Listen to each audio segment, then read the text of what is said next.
Good morning. It's just gone after 10 to 10 a.m. Obviously, if I say it's morning, it's the 9th of July 2017. I'm Dave Weegenaar. I bring you one game that I played. I played it this morning, I played it last night. And it was I played it about 11 o'clock or 10 o'clock or something like that last night. So I played it on the 8th. No, it's the 8th today. It's the 8th of July. I thought it was the 9th, but it's not. It's the 8th of July 2017. And I'm still working out this tripod thing.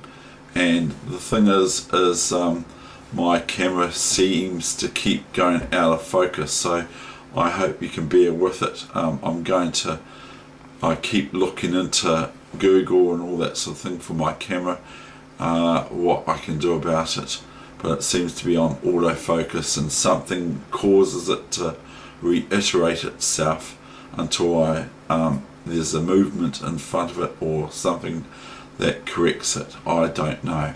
Anyway, I've just watched a lady in a van, and it's sort of an interesting movie from Britain. It actually got me really crying a lot. One part of it when she asks Mr. Bennett or so, would you hold my hand? It's clean.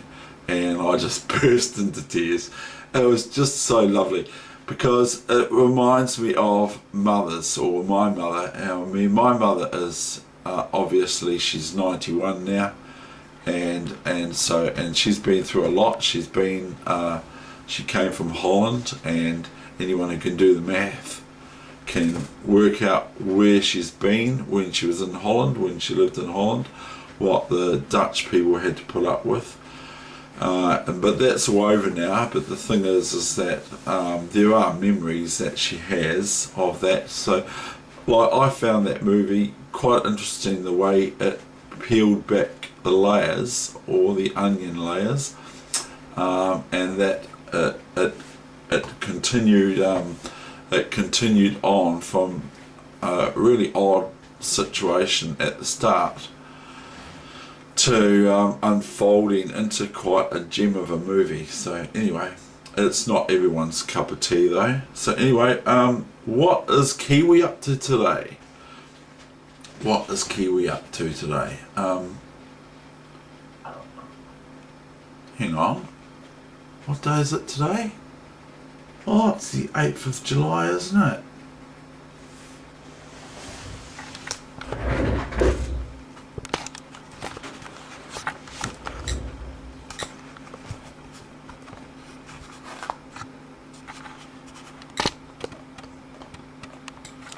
Oh no, that's right. It's your birthday, isn't it? And I'm still muck. It's your birthday, isn't it, Kiwi? Oops, I'm in trouble. He's not talking to me. He's gone quiet. And some people have been saying, "What? You're not allowed to have a Kiwi? That's a big fine." Apparently someone got fined $8,000 for having a dead Kiwi frozen in their freezer down south of here, of Christchurch. But it's your birthday today, is it? I don't think it is. Look at that. Flitz is almost like Fritz. Fritz, which is the well-known PC program for chess, or the well-known chess computer. Anyway, I wonder if Kiwi's going to talk to me today or not. He's just been a bit upset. Can I just have a look if there's anything? What does that read? To Kiwi, happy birthday. A pseudo birthday. You like to have birthdays, don't you? Just about any time of the year, so you get presents and gifts and cards, and you're not 50. You can't be 50. What? You can't be 50? He's not talking to me today. He's a bit upset. He's a bit annoyed with me. I don't know why. It's not even his birthday. Funny that, eh? Happy birthday, Kiwi Dave. And this is this card is a juvenile card, but I thought you were young at heart. And that was given to me primarily for my sister or brother or something like that for my birthday. Which, by the way, I'm over 50. I'm not 50 anymore. I wish. But I'm actually in the senior brackets. But anyway, that's Kiwi at the moment. But he's been very quiet, isn't he? And I forgot that Penguin's going to come over and see if he can cheer him up. See? Yeah. I'll see if I can cheer him up, eh, Dave? Yeah, I'll fly in. Yeah.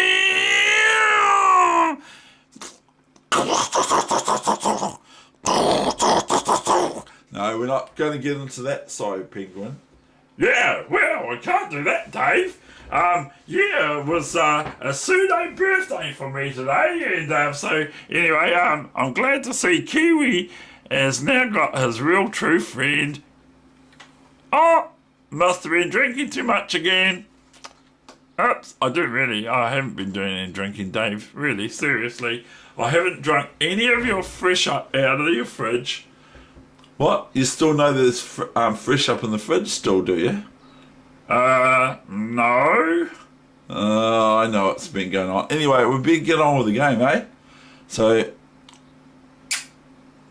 oh, that was nice of you, Eskimo Penguin. Yep. Yeah. I'll fly away home. Okay, can you, I see you're still donning your chess cup or your pool cup or whatever it is, and so there's actually a tournament tomorrow in Palmerston North, a rapid tournament. I'll see you later, Kiwi, on the Muppet Show. Probably it'd be a $50,000 fine for the number 50. Probably would be a $50,000 fine if I had a live Kiwi in my home. What? I am alive, Dave. I am alive. No, I don't know. Okay, we won't go on about it. But anyway, here is today's game. This is what you've all been waiting for, isn't it? Now I'm trying to get this thing positioned right. Because at the moment it isn't. Sorry, excuse me. Well, see you later, Kiwi and Pingy.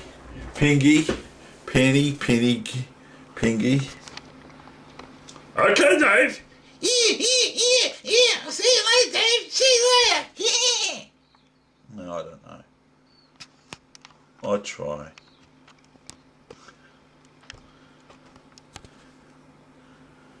Well, that's about it, really. So here's the game, and it was played, as I said, last night.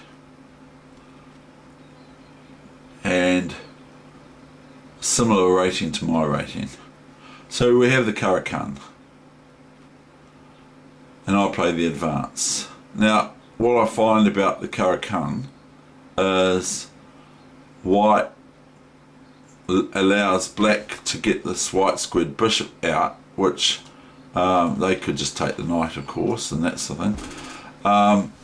White allows black to get their white squared bishop out, but the knight is also hampered by the knight can't move here too easily, and here it's okay, but it's just, we've got wax eyes out there which are a native of New Zealand, I believe, a native bird, wax eyes, and fantails we've got too, but I've got wax eyes out there could show you them, but then, and they're very easy to catch, because I used to catch them as a kid.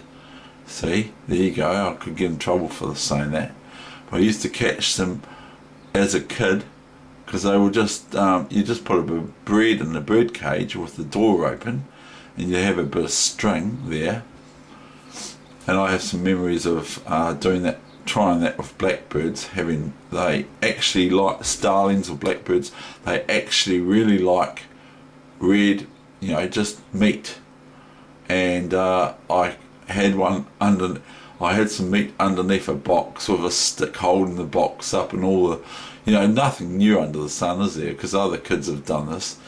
And as soon as the bird goes and eats the resulting meat, or the resulting behaviour behind my trap, is I try to trap the blackbird also in my box. But guess what happens? As soon as the pig's pulled, the bird's away. It's like they're really quick. But I did catch easily wax eyes, but not sparrows or anything like that, but just wax eyes were very vulnerable, or are very vulnerable, to being caught in a cage,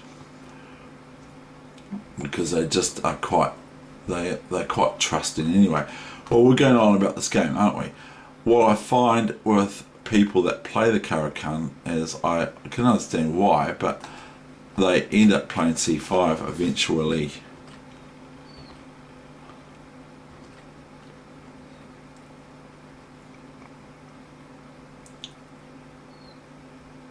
See, black can do this now because their bishop's out of this area. It's sitting out here, so they can play pawns like this. So I play a4, and then there's a wee bit of a struggle going on here, but it's not great. It's just a wee bit of a struggle. Rook a8, queen a8, and now, to be honest, when I was looking at the game yesterday, when I was playing the game yesterday, last night, I thought, hang on, couldn't he have just, or couldn't have my opponent just have taken my knight on b1? No, because it was rook a8, threatening the queen. So I then moved my knight, because I thought, oh, I better be careful for my knight, because otherwise it'll just get taken.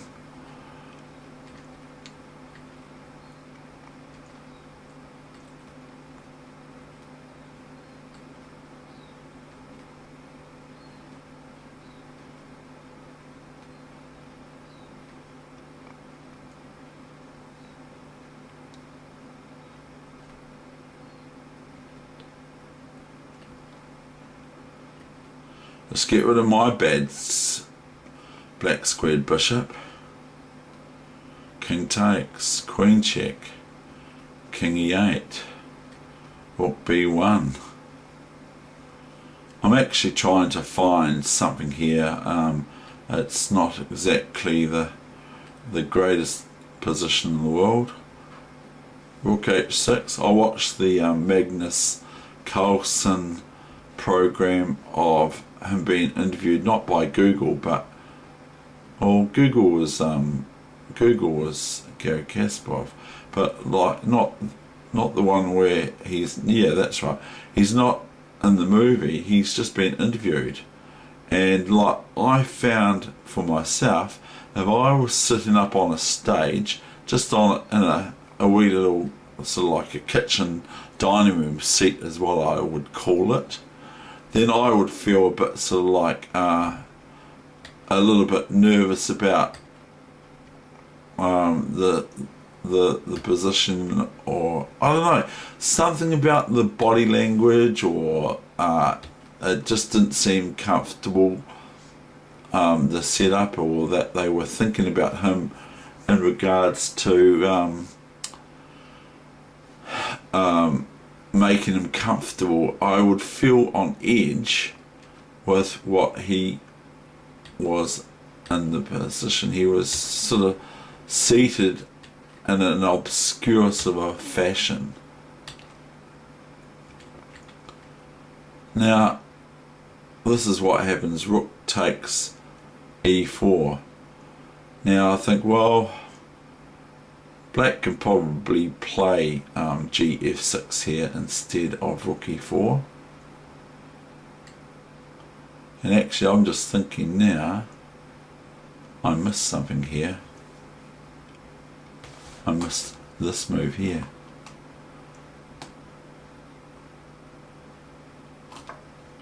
New variation. You should know that, computer. So f7, and okay, white loses this knight on e4. I didn't even think of it until now. And king here, and it's all over.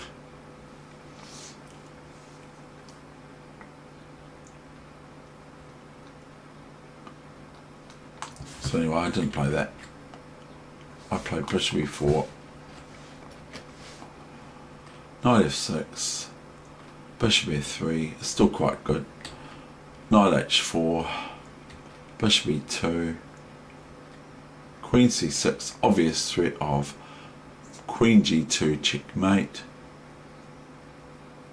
bishop f1, defending it, knight e4, black's throwing everything at me at white, queen c2, just a wee little threaten of a pawn by bishop c4. So I'm threatening bishop takes pawn on c4 because there's no checkmate on here, or is there? If bishop c4,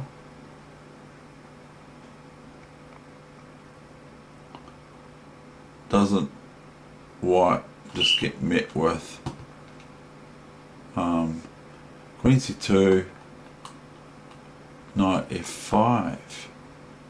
Where's the knight h4 now?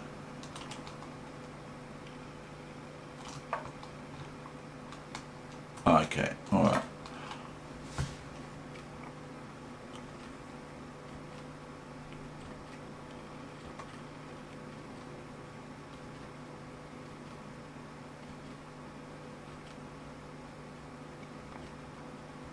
In the game, that was the end of the game. Now what I'm going to do is sort of give you a rough idea of how does white win this game. So I'm going to do that. So if you want to, you can have a look at my idea of what can black do now. Well, it's pretty horrible really, because I can just go g3, even though I did show you the possibility before where I could just go, instead of after rook e4, I could just go f7, and there's no thing stopping the queen from happening here, where black would lose their queen. They can't bring their rook back or something like that. So let's just look at this position. Okay, now white, it's the end game. White wants to bring their king into the center somewhere. This is a knight, so they want to inhibit the moves. This is the sort of idea that springs to mind for me here, or even g4. So but what's black going to play now? I mean, like, they've only got these two pawns here, so no wonder they resign.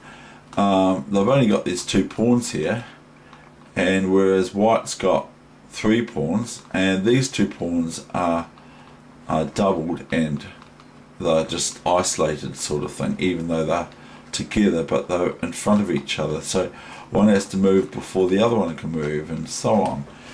So it's a very slow process. There's always someone standing in your way, like standing in the line. You know, these are in the line, these pawns, and sometimes they're even 3 pawns. Well, that might be the move, I don't know, but I don't think so.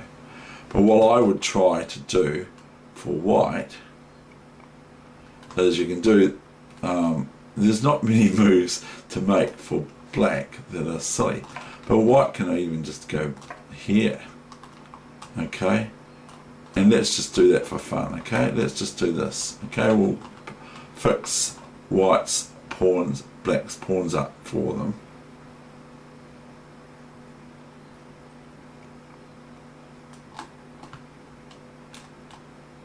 Not here, because that's going to be a draw for both. G3 maybe, F4 maybe, because we want to swap things off, but white just ignores that, because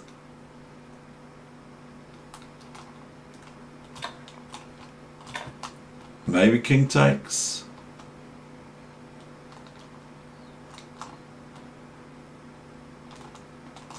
We'll just play it like this sort of thing, because this is getting the opposition.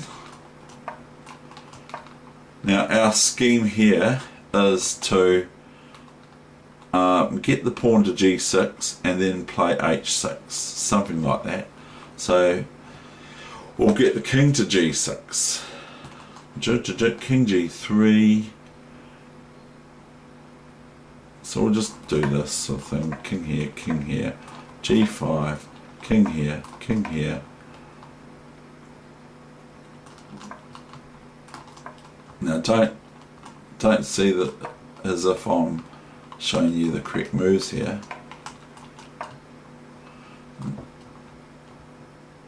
Now if king here, that would be an obvious mistake, because of king F6. So white now, the thing is, we don't have to go for the opposition here either.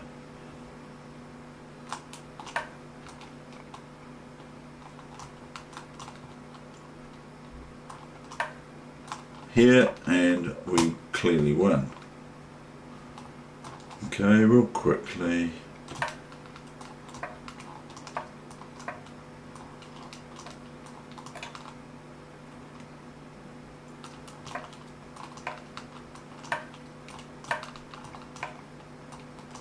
This is no good, you see, because now if here it's stalemate, okay, we'll just show you stalemate. So now white relinquishes the H pawn, which is not a good pass pawn to have in king and pawn endgames, and then that's all finished now. Even if black hangs around, it's all finished. And we're just doing it quickly so that we, oops, I didn't go there. Did I? Oh, finger drop. Okay, but anyway, that's just a wee quick sort of analysis of that, and that's the end of the session. Thank you very much. Goodbye.